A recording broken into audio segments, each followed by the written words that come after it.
Olá pessoal, estamos aqui nessa quinta, 25 de outubro. Ontem a gente esteve com a experiência da salvação parte 1, hoje a experiência da salvação parte 2, em que vai um pouquinho mais a fundo na questão da justificação. A lição ela trata justamente dos processos que envolvem a justificação. E é assim espetacular entender um pouco disso. Porque, bem, na justificação, o que acontece? Só é possível receber a justificação quem é pecador, né? Então, o pecador ele é perdoado. Depois que ele é perdoado, ele é absolvido das acusações do pecado e considerado justo. E depois de tudo isso, ele recebe o dom de uma nova vida. O mais espetacular da justificação é que a justificação nos alcança em qualquer momento da nossa vida, em qualquer ponto que estivermos. Não importa o nosso passado, não importa o que a gente tenha feito, nem mesmo que pecado tenha sido cometido, nós somos purificados perante de Deus. A morte de Cristo cobre todos os nossos pecados e junto com isso vem importando uma coisa muito mais interessante. Não importa o quanto o seu próprio coração te condene, a justificação te salva. Isso é muito interessante. Não importa até mesmo se você acha que você não tem saída. Jesus, Deus te perdoa e te faz uma nova pessoa. Só que aí vem uma pergunta muito interessante, que é justamente essa questão da nova pessoa. Depois da pessoa ser justificada, ter as suas acusações limpas e ser tida como santa, pura, perante Deus, como uma pessoa dessa pode continuar vivendo uma vida de pecado? Como uma pessoa dessa pode continuar vivendo coisas repetitivas que o levam para o mal? Essa é uma parte muito interessante e que é a parte essencial da experiência da salvação. A lição até nos traz duas questões bem interessantes, um pouquinho de prova aí para você responder. Pegue a sua lição e responda. Mas, por final, a lição traz algo muito interessante que é o seguinte: não há como haver justificação sem que a pessoa queira se arrepender. Essa é principal e primordial. Às vezes as pessoas chegam a pedir perdão a Deus, mas não querem, mas não se sentem arrependidas.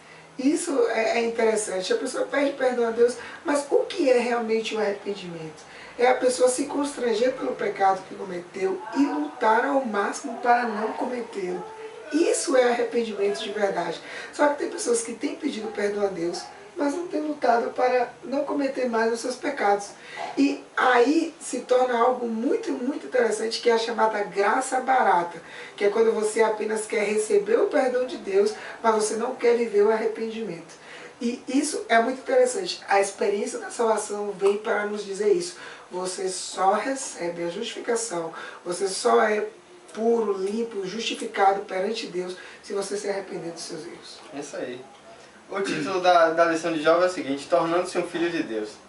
Segundo a Associação Nacional da Administração de Propriedades Não Reclamadas, ela diz que existe cerca de 38 bilhões de dólares, 38 bilhões de dólares em propriedades que não têm dono, que não foram reclamadas, ou seja, questão de heranças, de faleceram e não passaram essa propriedade para ninguém. E nisso ficam 38 bilhões de dólares em propriedades lá.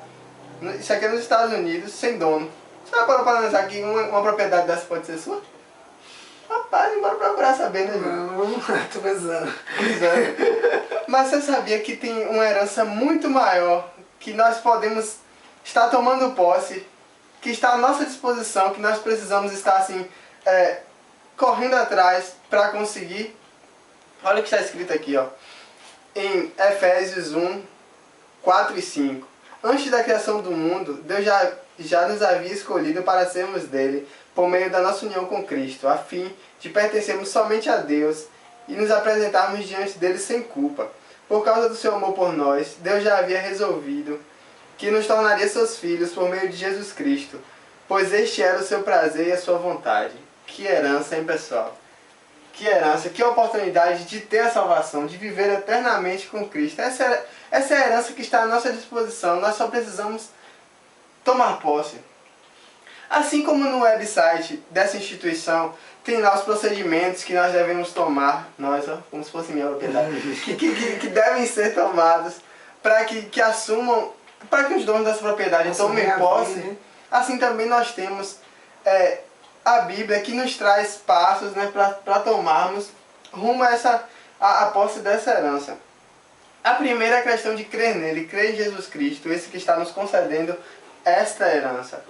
Como lá o verso para memorizar que temos, né, hoje nessa semana? Porque Deus amou o mundo de tal maneira que deu seu Filho unigênito para todo aquele que nele crê não pereça, mas tenha a vida eterna. Ou seja, todo aquele que crê terá direito à vida eterna. Mas como alguém pode demonstrar essa crença? É só dizer eu creio e já pode tomar a herança? A lição e a própria Bíblia nos traz mais alguns passos, que é a questão de arrepender-se e ser purificado. Arrepender dos pecados. Hoje o pecado nos empurra para o fundo do poço. Ele faz de tudo para nos levar lá para baixo e nos afastar de Cristo. Mas Cristo, com sua morte na cruz, Ele veio para nos livrar desse pecado.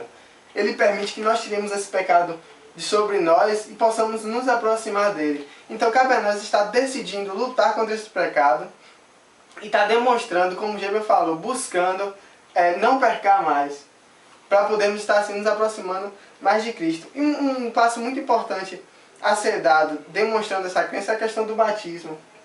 Se batizar publicamente. Através do batismo você demonstra o que você quer para a sociedade, você demonstra a crença que você tem. Mas não é só se batizar também. Depois do batismo, alguns passos a serem tomados, ou seja, continuar crendo em Jesus, que Ele morreu por você. E principalmente, continuar guardando as suas leis e estar levando esse amor para o próximo, cuidando também do próximo. Então, não basta só também crer, nem somente se batizar demonstrando essa crença. É preciso seguir alguns passos posteriores. E mais importante, é através desses passos, através dessa crença, desse batismo, que nós poderemos estar assim, conseguindo tomar posse dessa herança que está à nossa disposição. Que nós possamos, né? Vamos deixar passar essa herança? Não, claro não. Nós não deixaríamos, se fosse uma propriedade qualquer aqui na Terra, imagine a vida eterna. Será que nós vamos deixar passar? Pois é. É isso aí, pessoal.